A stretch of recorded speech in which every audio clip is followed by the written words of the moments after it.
kita kena lebih mendalami lagi. Mudah-mudahan dia memberi kemudahan kepada kita. Sebab itulah ulama-ulama buat satu kaedah, dia kata wa ba'da ma'rifati syai'un hayyinun. Dia kata seseorang ni bila dia tahu sesuatu mudah bagi dia. Tapi kalau dia tak tahu sesuatu, dia menjadi musuh kepada dia. Jadi insya-Allah mudah-mudahan dengan kita belajar walaupun amalan wudu dan sunat-sunat ni kita sentiasa buat, tapi ada situasi-situasi tertentu kita tak tahu. Jadi mudah-mudahan dengan kita belajar pada malam ni dapat menambahkan lagi ilmu kita. Jadi pada malam ni kita akan sambung lagi, iaitu sunat-sunat wudu. Cuma sebelum daripada kita masuk sunat-sunat wudu ni, ada satu perkara yang kita kena tahu, jenis-jenis air. Sebab kita berwudu menggunakan air. Bahagian-bahagian air yang yang empat tu, air mutlaq, air musta'mal, air musyammah, air mutanajjis dengan air mutaghayyir. Air mutaghayyir 5. Tengok dia baca mutaghayyir. Dalam bahasa Melayu dia tulis mutaghayyir ataupun mutaghayyir, boleh juga. Jadi 5 jenis, 5 bahagian air ni sangat penting kita tahu. Air mutlaq, air musta'mal, air mutaghayyir, air mutanajjis, air musyammas. Cuma yang saya nak fokus pada malam ni ialah air musta'mal. Air musta'mal. Sebab air musta'mal ni ialah air yang kita sentiasa guna. Kita guna, maksudnya kita buat wuduk tu, air yang lebih tu air musta'mal. Itulah yang kita faham selama ni, itulah air musta'mal. Sebenarnya kalau kita belajar lagi, kitab yang besar-besar dia sebut apa dia air musta'mal. Sebab apa? Sebab kita tak nak membazir. Tak nak membazir air. Bahkan ada satu hadis tu Nabi kata, janganlah kamu, lebih kurang gitulah, maksud dia bukan matan bahasa Arab tak, bahasa Melayu. Janganlah kamu membazir, hatta kamu ambil air wuduk dalam sungai sekalipun jangan membazir. Itu maksud hadis Nabi. Jadi kita berada di akhir zaman ni, yang mana zaman yang akan datang Dajjal nanti. Dikatakan dalam sarah-sarah hadis akan berlaku kemarau selama 3 tahun lebih kurang. Jadi ketika itu penggunaan air sangat penting. Jadi kalau kita tidak tahu apa dia air mutlaq, air musta'mal, kadang-kadang kita buang macam tu je. Jadi kita baca ta'rif air musta'mal. Apa dia air musta'mal? Dia kata air musta'mal ialah, dia kata tahirun fi nafsihi. Air musta'mal ni ialah air yang bersih pada diri dia, ghairu mutahhirin li ghairihi, dan tidak boleh menyucikan bagi selainnya. Wa huwa mal musta'mal. Itulah air musta'mal fi raf'il hadasi, ketika kita mengangkat hadas. Jadi apa maksud air musta'mal sini? Macam mana sifat air itu menjadi air musta'mal? Bila sebut tahir, suci, maksudnya kita boleh minum air itu. Ghairu mutahhir, tidak boleh menyucikan, maka kita tak boleh guna dia untuk menyucikan benda lain. Dia tak bersih. Tapi untuk minum boleh. Itu maksud air musta'mal.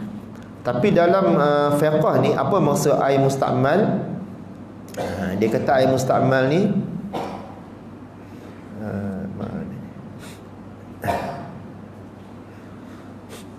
wa huwa, dia kata huwa ma udya bihi ma la budda minhu. Mana ni? Air musta'mal fi rafil hadasi, iaitu air yang digunakan ketika mengangkat hadas. Fala farqa fil hadasi bainal asghar wal akbar. Wal muradu fi raf'i hadasi inda musta'milihi fasyamila ma wudu'il hanafi bila niyatin. Jadi air musta'mal ni ialah air yang digunakan ketika mengangkat hadas. pada basuhan yang pertama. Maksudnya kita basuh muka kita sekali, air yang guna tu, yang apa ni, yang dah jatuh tu, dia panggil air mustakmal. Bila kita dah sempurna basuh kali pertama tu, itu wajib. Kita basuh kali kedua. Kali kedua tu sunat. Kali kedua dia tak jadi air mustakmal. Kali ketiga pun tak jadi air mustakmal. Walaupun air tu meniti lah. Kita boleh simpan air tu. Untuk basuh tangan pun boleh. Zaman dulu dia guna qalah.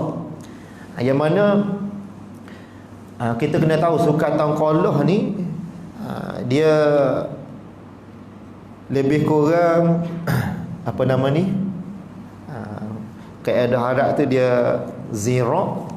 Kalau apa ni, hak orang sekarang ni, hak majlis-majlis agama, dia ukur lebih kurang apa nama ni, lebih kurang 20. Kalau qalah terbentuk 4 segi, 23 inci kali 23 inci kali 23 inci. Qalah yang 4 segi. Itu 2 qalah.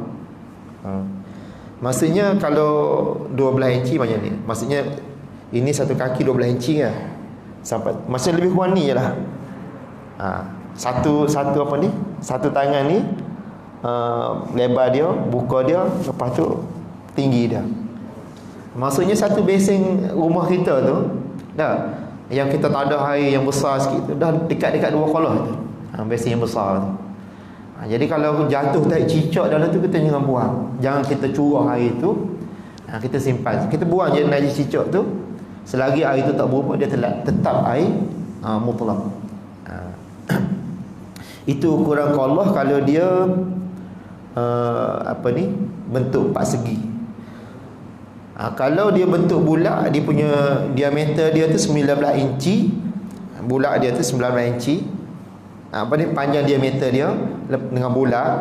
Panjang ni, diameter ni dia panjang bucu bulat ni sampai sini kan, dengan bulat dia. Lepas tu dalam dia ialah 46 inci. Maksudnya air 2 qalah ni dia tak banyak sangat lah. Dalam sukatan tu lah, 23 inci kali 23 inci, tinggi dia 23 inci.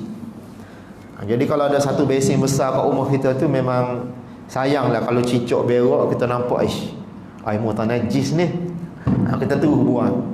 Maka kita membazir.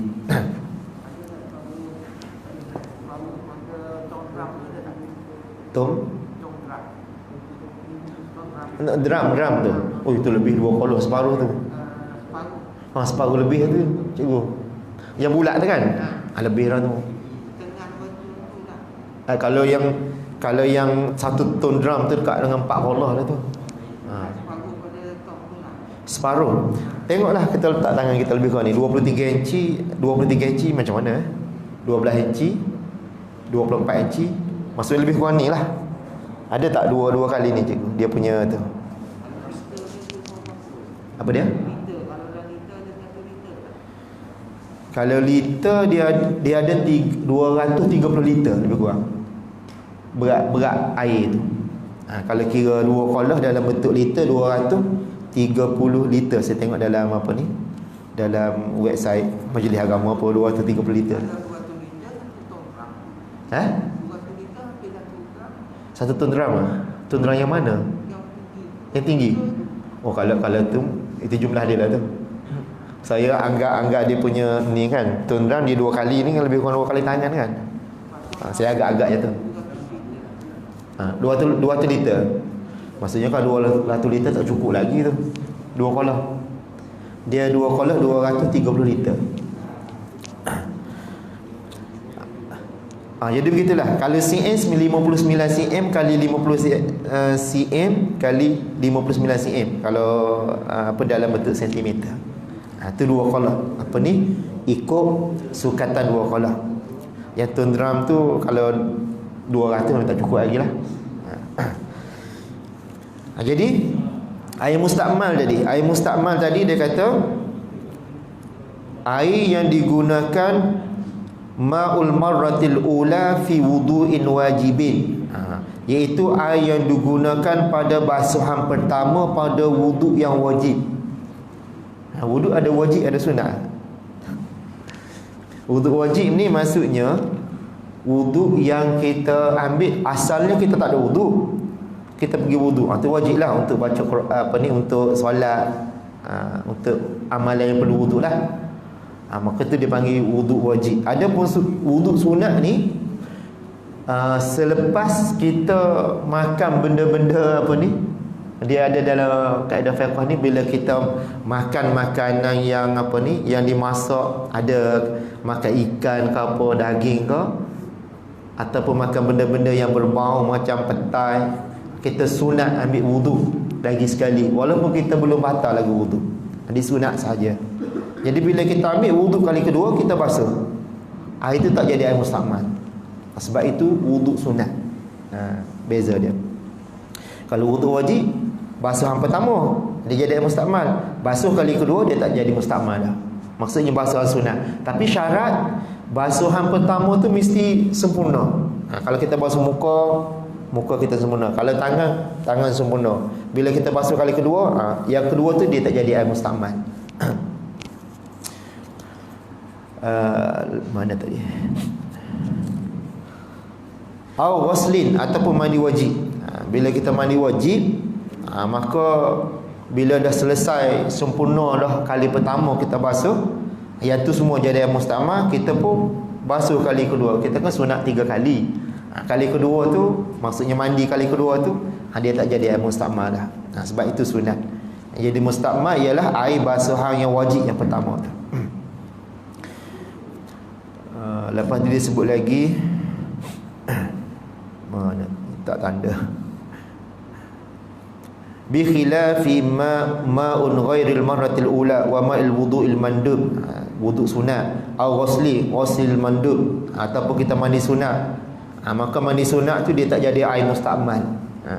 Sekarang ni kita guna air pahit. Bila guna air pahit, memang air tu dia akan mengalir gitu je, buang gitu saja. Tapi zaman-zaman dulu dia guna baldi. Jadi hukum-hukum ni kita tahu. Mungkin suatu hari nanti kita akan guna baldi balik. Kita akan guna baldi balik. Sebab apa? Sebab ada di antara hadis-hadis Nabi, di akhir zaman Allah akan jadi kembalikan zaman dulu tu kepada, mungkin kita tak guna pahit lepas ni, wallahu alam dah. Sebab ada hadis-hadis Nabi yang menyebut begitu. Lepas tu dia sebut wa kadzalika fa huwa ghairu musta'malin fa'alima min zalika fil musta'mal an yakuna isti'mal fi fardhu tahara bi khilafi nafliha. Okey, pada yang jenis fardu saja. Kalau yang sunat dia tak jadi mustakmal. Wa in nazrahu, sekalipun nazar. Nazar ni kita wuduk nazar. Kita bernazar kalaulah kita nazar macam mana jenis nazar guna air ni. Kalaulah aku dapat khatam Al-Quran malam ni, ada 10 muka surat lagi, kita malah. Kalaulah aku boleh khatam Al-Quran malam ni 10 muka surat lagi, aku nak pergi wuduk je lagi. Aku bernazar, nazrun, aku bernazar kerana Allah Ta'ala, aku nak pergi wuduk sebab kita mengantuk sangat. Maka wuduk tu dia jadi wajib. Bila dah habis 10 muka surat, maka wuduk tu wajib. Bila wajib, nazar ni wajib dah, jadi wajib. Tapi nazar tu walaupun wuduk tu wuduk wajib, apabila kita berwuduk, dia tak kira, tak jadi air mustakmal juga. Dia kata li'anal wujud aridun, kerana wajib tu arid. Arid ni baru ada. Sebelum ni wuduk tak ada wajib. Ada tak wuduk wajib? Wuduk dia tak wajib, dia sunat saja. Dia menjadi wajib apabila kita nak solat, ataupun kita nak nak pegang Al-Quran. Wuduk hukum dia sunat. Kaedah usul fiqh dia kata ma la yatimul wajibu illa bihi fahuwa wajib. Setiap benda yang tak sempurna dengan dia, melainkan kena ada dia, maka dia jadi wajib. Contohnya wuduk hukum asal dia sunat, tapi bila kita nak solat dia jadi wajib. Wajib berwuduk. Dia macam tu hukum dia. Tu air mustakmal. Kita bimbang suatu hari nanti tak ada air, maka kita buang begitu saja air. Dan air yang bila air itu tak, basuhan kedua dia tak jadi mustakmal, maka kalaulah air itu tak ada, kita boleh tadah. Kita basuh tangan muka kali kedua, ada air kan, kita tadah sikit, kita sambung basuh tangan pula. Itu jadi musta'mal lah tu. Kita ambil air lain pula. Nak menjimatkan air. Tak. Negara kita banyak air, jadi kita tak peduli sangat.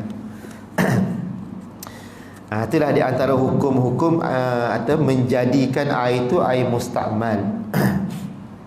Sekarang kita masuklah kepada sunat-sunat wudu, supaya kita faham sikit. Bila kita tahu air musta'mal begitu, kita tak keliru. Dia kata wasunanuhu asyaratul asya', dan sunat-sunat wudu ni ada 10 perkara.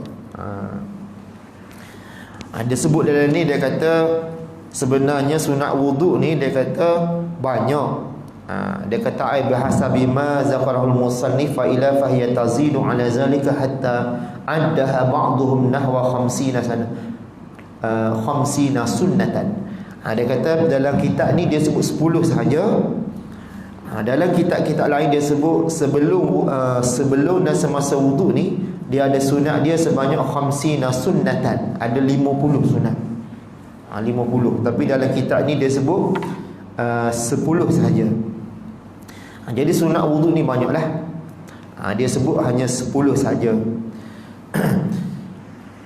Pertama dia kata tasmiyatun, tasmiyah. Tasmiyah ni baca bismillah. Kita baca bismillahirrahmanirrahim, bahasa Arab dia panggil tasmiyah. Kalau sebut hamdalah, baca alhamdulillah. Hauqalah, la haula wala quwwata illa billahil azim. Itu dia singkatan nama bahasa Arab. Dia ada nama. Kalau sebut basmalah, bismillahirrahmanirrahim. Sebut takbir, Allahu akbar. Dia ada nama-nama dia ibadat kita ni. Jadi dia sebut tasmiyah. Awaluhu, sunat kita baca bismillah awalnya, awal wudu. Wa aqalluha bismillah. Dan sekurang-kurangnya kalau kita malas sangat, baca bismillah pun cukup dah. Wa akmaluha bismillahirrahmanirrahim. Dan yang paling sempurna sebelum daripada kita buat apa-apa, sebelum masuk tangan apa, kita baca bismillahirrahmanirrahim. Fa in taraka tasmiyata awwaluhu utiya biha fi asna'ihi. Dia kata kalaulah kita tertinggal baca bismillah, tak baca pun tak apa sunat, kita tertinggal, tiba-tiba selepas masuk wudu kita ingat, aku tak baca bismillah tadi. Dia kata utiya biha fi asna'ihi, dibaca di tengahnya. Maksudnya boleh bawa baca tu di tengah. Kita baca ketika sedang duduk basuh muka bismillahirrahmanirrahim, boleh. Masih lagi dapat pahala sunat. Lepas tu dia kata ba'in faragha minal wudu'i, apabila selesai wudu, lam ya'ti biha. Apabila selesai wudu, maka tak boleh dah. Lepas kita basuh kaki, Allah lupa bismillah, kita baca bismillah, maka tak dapat sunat. Bila selesai wudu tak dapat sunat. Itu beza dia.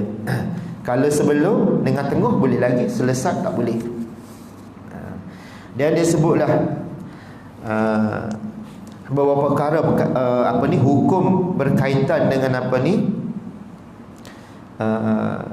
baca bismillah ketika wudu ni. Dia kata fa in tarakal tasmiyata, dia kata sekiranya seseorang tu tertinggal bismillah, dia kata pada halal wasti, boleh baca ketika tengah, ketika awal. Bi khilafil jima, bi khilafil jima, beza dengan jima. Jima ni bersama dengan isteri lah. Kita kena baca bismillah juga tu. Sebelum jima dengan isteri baca bismillahirrahmanirrahim. Fa in tarakaha fi awwalihi la ya'ti biha fi asna'ihi.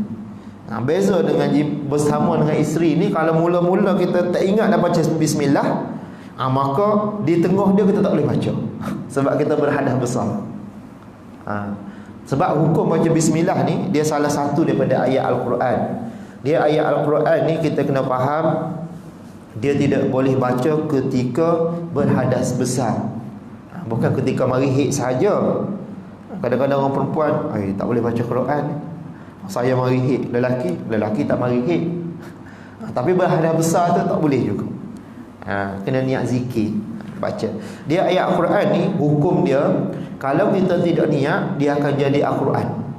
Contohnya kita baca Bismillahirrahmanirrahim, dia Quran tu. Tapi kalau kita niat sebelum baca zikir, dia akan jadi zikir. Jadi orang yang berhadas besar, dia kena niat zikir sebelum dia baca ayat Al-Quran. Sama ada ayat Al-Quran yang dia ingat ke, dia ingat qul huwallahu ahad, dia kena niat zikir. Kalau dia tak niat apa-apa, hukum bacaan dia tu Quran. Bila baca Quran, maka hukum dia berdosa. Baca Al-Quran tapi dapat dosa sebab berhadas besar.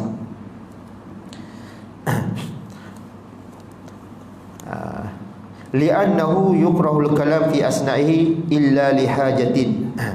Kerana ditegah bercakap ketika di pertengahan jima bersama dengan isteri. Sebab ada hadis Abu Hurairah, ada satu hadis daripada Abu Hurairah, dia sebut iza jama'a ahadukum ahlahu fala yanzur ilal farji. Bersama dengan isteri ni dia ada satu bab khah dalam hukum fiqh ni, sepatut-patutnya sebelum kahwin kena belajar je ni. Kita boleh jadi tak belajar, anak-anak muda kita tak belajar. Bila dia kahwin dia tak tahu apa. Dia ada bab jenis. Dulu saya belajar bab fiqh dalam kitab ni pada dia tajuk khas babul jima' bersama dengan isteri. Dalam bab tu dia sebut. Kadang-kadang ustaz baca kita malu. Belajar kat pondok dulu semua lelaki, kita rasa malu. Dia sebut sebiji kan. Jadi Abu Hurairah, dia ada satu riwayat daripada Nabi, dia riwayatkan oleh Abu Hurairah, dia kata apabila bersama seseorang kamu dengan isteri dia, fala yazun ilal farji, jangan kamu tengok kepada kemaluan isteri kamu, fa innahu yurisul amal. Sesungguhnya dengan tengok kemaluan tu mewarisi anak buta. Dia kata wala yuksiru kalam, jangan bercakap-cakap, fa innahu yurisul kharas. Kalau bercakap-cakap bersama isteri, semasa bersama isteri, riwayat Abu Hurairah ni dia kata dia membawa yurisu, mewarisi anak dia, mewarisi bisu. Dia kata ini riwayat daripada Abu Hurairah lah. Itu mengenai dengan bismillah tadi. Lepas tu dia sebut lagi tentang bismillah lagi. Dia kata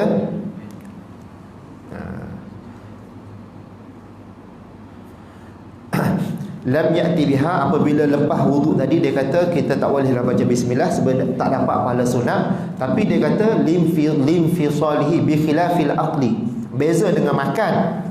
Kalau makan fa innahu ya'ti biha, bila kita makan kita lupa baca bismillah, tiba-tiba lepas makan tu kita ingat bismillah, aku lupa nak baca bismillah. Dia kata boleh, lepas makan boleh baca bismillah kalau kita lupa nak baca, ataupun lupa nak baca doa makan, boleh. Sebab apa? Dia kata liyataqayya syaitanu ma'aqalu.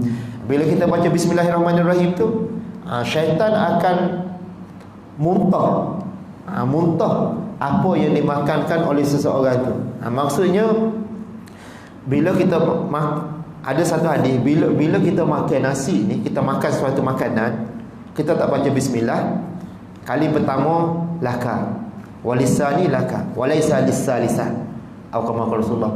Nabi kata kali pertama untuk kamu, maksudnya syaitan tak boleh kacau lagi kita makan.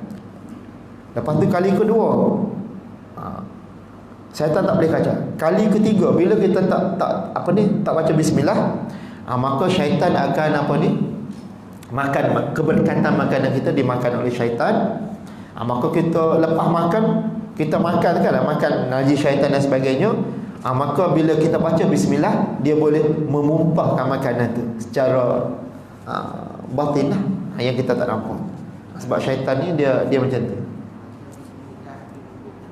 Apa? Tak, ni bismillah untuk makan. Yang wuduk.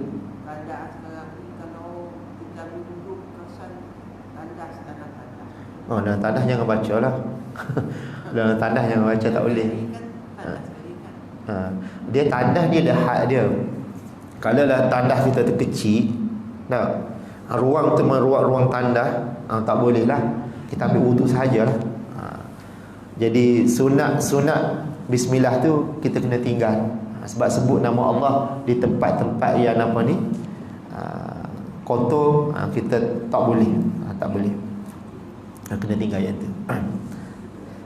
Okay, itu mengenai dengan makan lah. Bismillah tadi. Selepas makan boleh kita baca bismillah ataupun baca doa makan.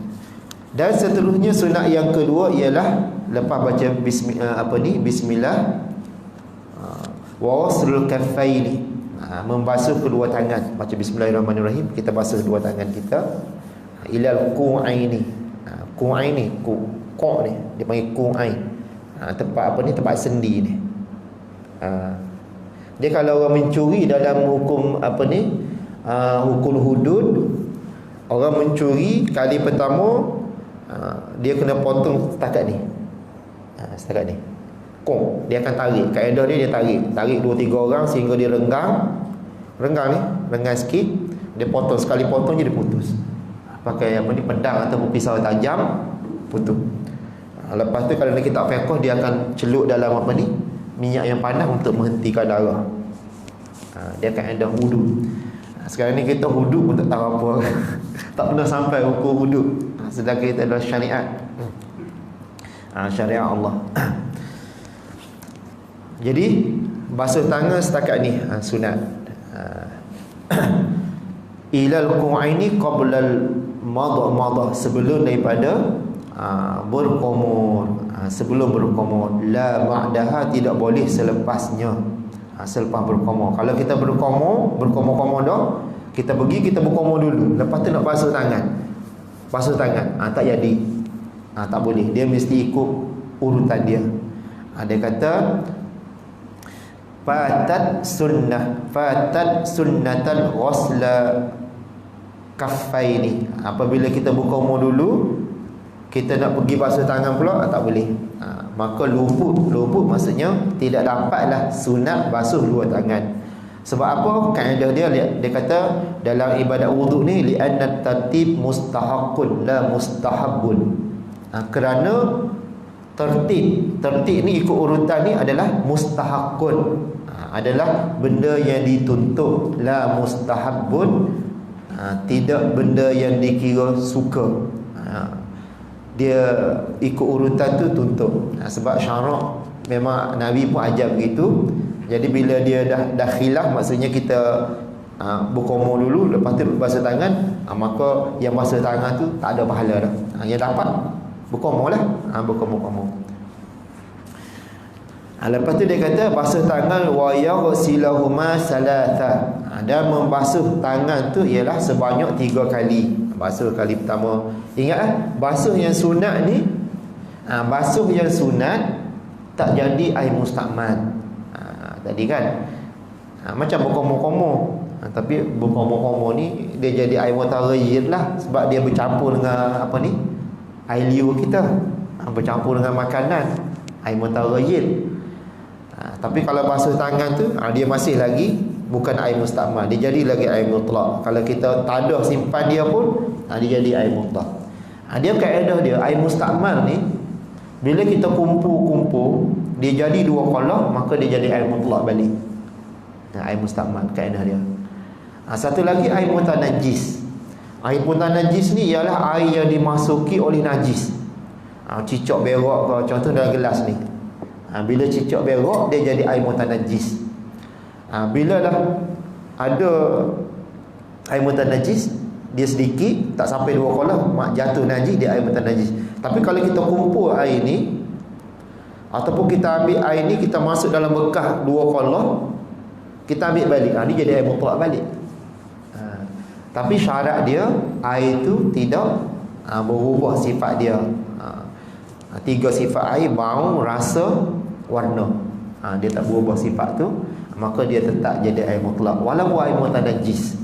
Contohnya ada 300 biji gelas, dalam ni semua ada air, dalam ni semua ada tak cicak satu-satu. Bila kita kumpul dalam satu bekas yang besar, cukup 2 qalaq. Air tu tak berubah, dia jadi air mutlak balik. Dia kaedah fiqh macam tu pasal air ni.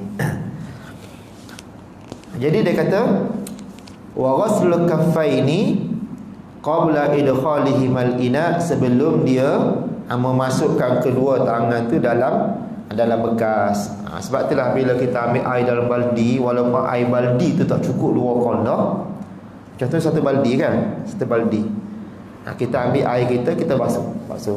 Dah sempurna yang ni kan, yang ni dah sempurna dah. Jadi kita boleh guna tangan ni celup basuh tangan ni pula, dia tak jadi mustakmal. Tapi syarat tangan ni kena sempurna dulu. Bila sempurna dia tak jadi mustakmal.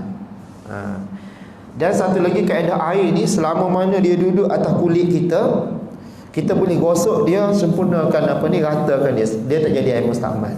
Kecuali dia berpisah daripada kulit kita, dia jadi air mustakmal. Itu basuh yang pertama. Kalau mandi yang pertama. Mandian yang pertama. Mandi yang kedua dia tak jadi mustakmal, dia jadi air, masih lagi air mutlak, dengan syarat sempurna basuhan. Itu dia. Jadi kita boleh masuk tangan kita dalam bekas tu, walaupun yang penting sempurna tadi, kita ambil cedok basuh yang ni pula. Jangan kita masuk dalam baldi tu pula, nanti air dia menitik jadi air mustakmal. Itu dia kaedah dia.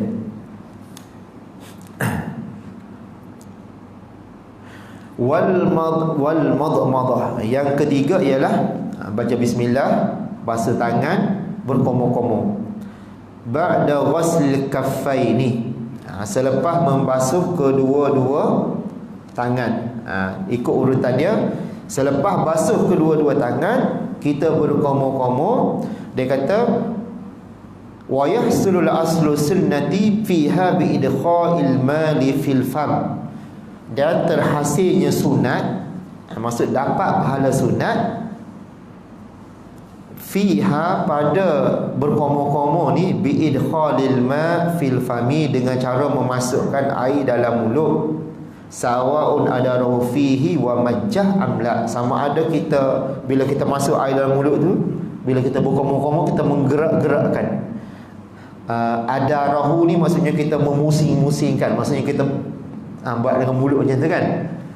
Sama ada kita buat, kita masuk, lepas tu kita ludah saja, dah dapat pahala sunat. Tak semestinya kita masuk tangan kita gosok. Itu lagi baiklah kalau kita buat. Dapat ada sunat. Amla fa'in amla, ataupun tidak meludah ni kita buanglah. Amla ataupun tidak meludah, kita telan pun boleh. Itu asalkan air bersih, kita telan pun boleh. Fa'in aradal akmal macah, kalau dia nak sempurna sebut komo-komo ni ialah dia kena ludah. Bila sebut komo-komo, masuk air, kita ludah. Itu nama dia komo-komo. Yang sempurna lah. Tapi kalau tak nak, kita telan pun boleh air itu. Dikira komo-komo juga. Dan seterusnya wal istinsak ba'dal madha. Istinsak, selepas kita berkomo-komo, masuk air ke dalam hidung. Urutan dia gitu, masuk air ke dalam hidung. Masuk air dalam hidung, istinsak, kita masuk air dalam hidung, kita goyang-goyang hidung, kita hembuskan dia. Istinsyak maksudnya menghembuskan air selepas kita masuk air dalam hidung. Tujuannya apa? Nak buang kahak-kahak. Sekarang ni banyak kahak. Bila jadi imam ni, Allahu Akbar, tak tahu dia kahak ni dia terhasil dengan apa ni. Allah buat kahak. Dalam syurga tak ada kahak, Nabi kata. Di antara keistimewaan dalam syurga nanti, boleh kita masuk syurga nanti, kahak ni tak ada. Jadi kita tidak ada masalah. Di dunia ni banyak kahak. Dan kahak ni tujuan, di antara tujuan-tujuannya, mungkin kita benci kan, tapi dia ada tujuan Allah buat. Di antaranya Allah nak mengelakkan leher kita ni luka disebabkan oleh kering. Bila kering dia luka. Yang keduanya, qahak ni dia panggil busak. Busak ni qahak ni dia menghalang kuman. Jarasim, dalam bahasa Arab panggil jursum ataupun jarasim, kuman. Di antara hikmah yang Allah buat qahak ni. Dan yang ketiganya, qahak ni dia dalam hukum fiqh dia kira makanan. Sebab tu kalau kita ada qahak, sebelum dia keluar, kita ada anak tekak kan, anak tekak kita tu, bila dia keluar lepas daripada tekak, maksudnya masuk dalam mulut, masa semayang kita telan batal solat kita. Kita dikira makan makanan. Sebab itulah kalau kita rasa kohok ada di tekak tu, kita telan terus tak apa. Kita tak nampak kan, kita telan je. Tapi kalau dia keluar, dah keluar daripada anak tekak, maka hukum dia seperti makanan, batal solat kita. Itu kena berhati-hati kohok. Ni kohok ni tu masalah tu. Lepas tu dia kata wa yahsulul aslu sunnati fihi bi idkhalil ma' fil anfi sawa'un jazabahu bi nafsihi ila khiyashimihi nasruhu amla. Kita masuk istinsyak ni, maksudnya kita masuk air dalam hidung, lepas tu kita hembuskan dia kerana nak buang kohok. Macam mana nak dapat pahala sunat dia? Dengan cara memasukkan air ke dalam hidung, masuk air hidung, lepas tu kita goyang-goyang sikit hidung. Sawa'un jazabahu binafsi, sama ada dia seduk dengan apa ni, seduk, kita seduk, lepas tu kita goyang-goyang masuk sehingga khiyasimihi. Khaysham ni dalam hidung kita yang bunyi huruf apa ni, huruf dengung tu. Nun syiddah, mim syiddah kan. Azan aja aku masuk azan tu. Azan dah.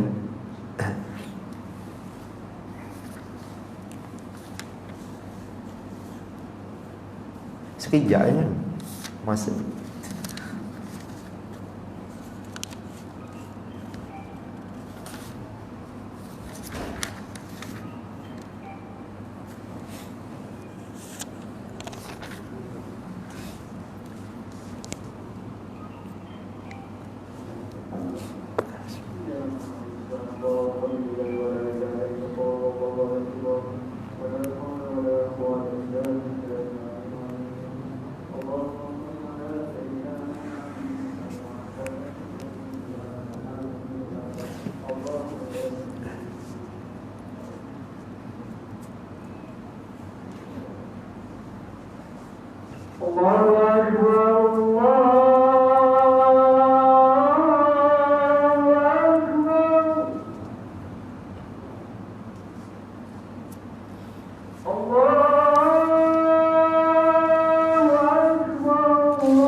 La haula wala quwwata illa billah. Hayya 'alal salat.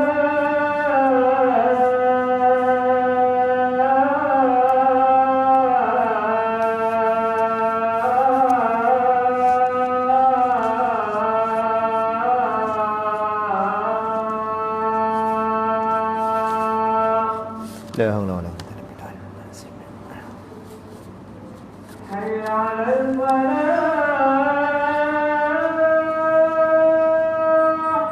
La haula wala quwwata illa billah. hayya 'alal falah.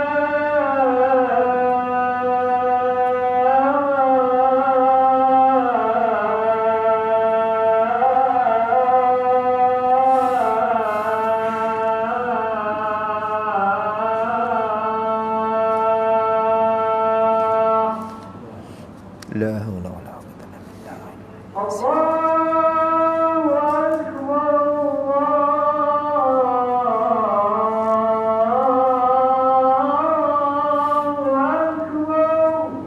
Allahu akbar, Allahu akbar. Allah. La ilaha illallah.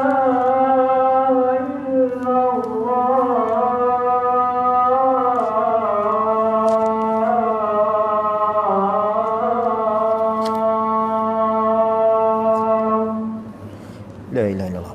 Allahumma rabb hadhihi ad-da'wati at-tammah wa salatu qa'imah.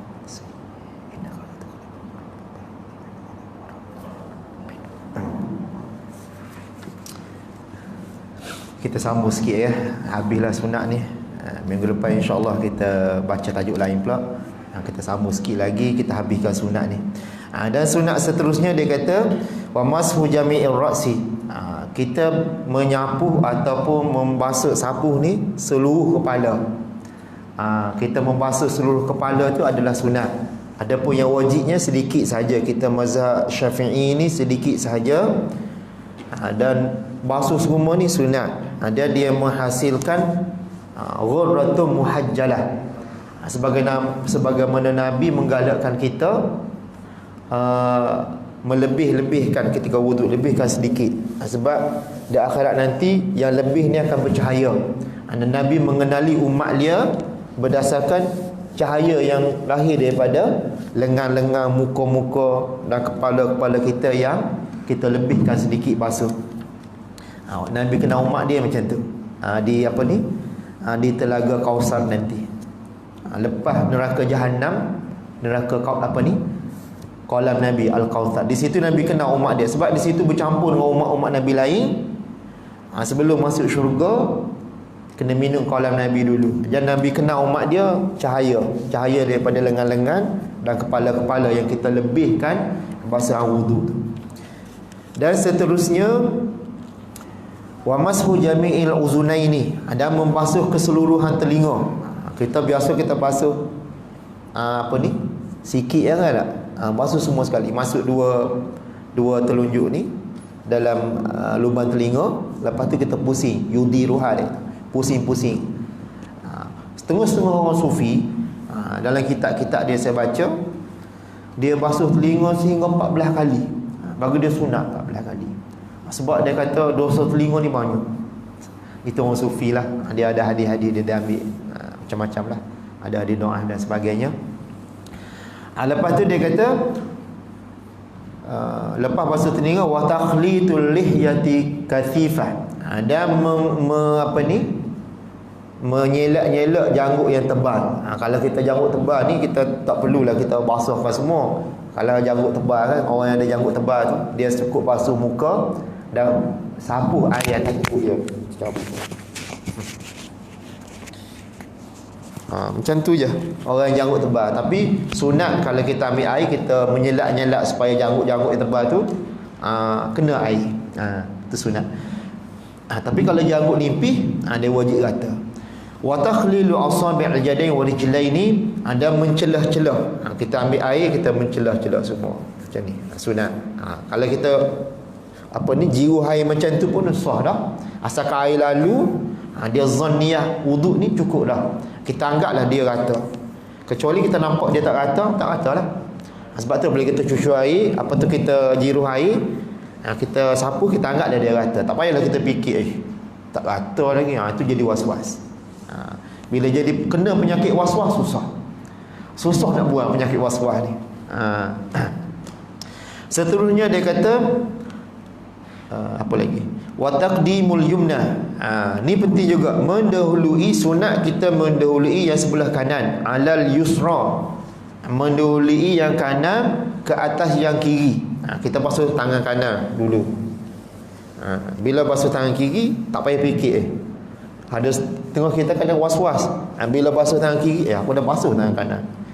Sebab tu kita sentiasa amalkan ke kanan-kanan. Sentiasa kanan. Kalau muka ni, mula sebelah kanan, tangan sebelah kanan, lepas tu baru kiri. Sama juga yang sunat-sunat pun kita telinga ni dia panggil duf'atun wahidah. Sebab kita sekali kan, sekali tak apa, tak kira kanan kiri lah. Tapi kalau yang jenis berdua anggota ni, kiri kanan, mula sebelah kanan. Supaya kita tidak was-was. Bila kita basuh sebelah kiri, kalau mari was-was, tak, aku dah basuh lah kanan tadi, jangan layan. Itu syaitan. Lepas tu dia sebut lagi, dia kata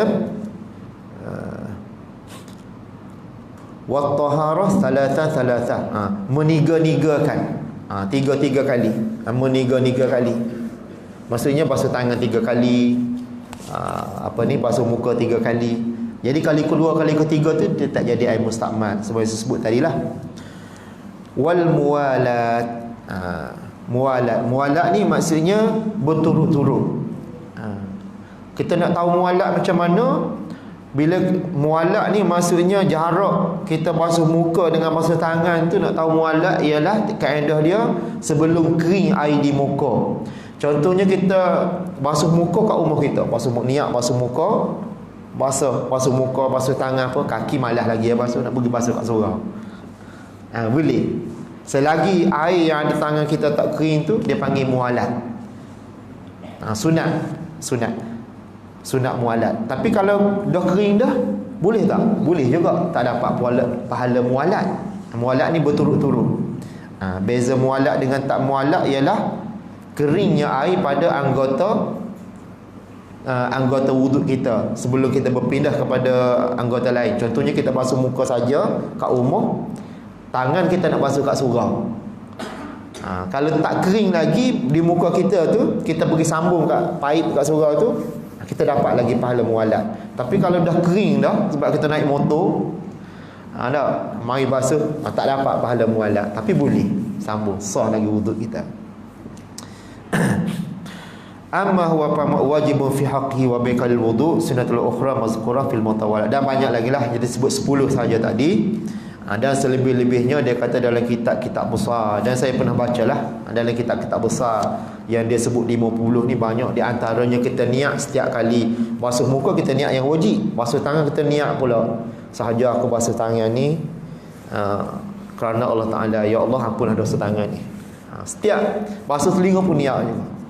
Itu di antara sunat-sunat yang lain lah dalam kitab dia sebut kitab-kitab besar. Ada sunat-sunat lain dia kata sebelum baca bismillah tu kita siwak, bersugi.